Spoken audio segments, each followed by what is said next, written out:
മനുഷ്യൻ ജീവിതത്തെ തിരിഞ്ഞു നോക്കുമ്പോൾ അവന് ഏറ്റവും വേദന ഉണ്ടാകുന്ന ഒരു 4 വാക്കുകളുണ്ട്. Of all the words of pen and tongue, മനുഷ്യൻ പേന കൊണ്ട് എഴുതിയതും നാക്ക് കൊണ്ട് പറഞ്ഞിട്ടുള്ളതുമായ വാക്കുകളിൽ വെച്ച് ഏറ്റവും ദുഃഖകരമായ 4 വാക്കുകളാണ്. ഇറ്റ് മൈറ്റ് ഹാവ് ബീൻ, ഞാൻ അങ്ങനെ ചെയ്തിരുന്നുവെങ്കിൽ ഇങ്ങനെ ആയേനെയായിരുന്നു. ഞാൻ അങ്ങനെ ഒരു തെറ്റ് ചെയ്തില്ലായിരുന്നെങ്കിൽ ഈ പതനത്തിൽ വരികയില്ലായിരുന്നു.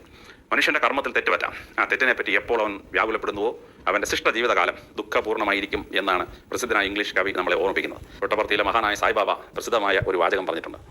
അത് ജീവിതം ജീവിക്കുമ്പോൾ നമ്മൾ ശ്രദ്ധിക്കേണ്ട ഒരു കാര്യമാണ്. അദ്ദേഹം പറയുന്നു, never live in the past, never live in the future, live every day. അതുതന്നെയാണ് ഒമർ ഖയാം അദ്ദേഹത്തിൻ്റെ വിശ്വപ്രസിദ്ധമായ റൂബയാത്ത് എന്ന കവിതയിൽ നമ്മളെ ഓർമ്മിപ്പിക്കുന്നത്. Dead yesterday unborn tomorrow, why fret about them if today be sweet എന്നാണ്. ഒരു മനുഷ്യൻ ജീവിതത്തെ തിരിഞ്ഞു നോക്കുമ്പോൾ അവന് ഏറ്റവും വേദന ഉണ്ടാകുന്ന ഒരു 4 വാക്കുകളുണ്ട്.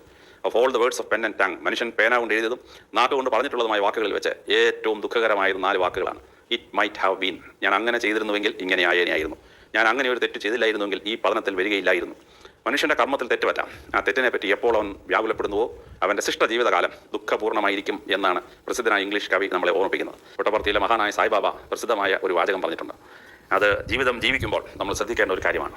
അദ്ദേഹം പറയുന്നു, never live in the past, never live in the future, live every day. അതുതന്നെയാണ് ഒമർ ഖയാം അദ്ദേഹത്തിൻ്റെ വിശ്വപ്രസിദ്ധമായ റൂബയാത്ത് എന്ന കവിതയിൽ നമ്മളെ ഓർമ്മിപ്പിക്കുന്നത്. Dead yesterday unborn tomorrow, why fret about them if today be sweet എന്നാണ്.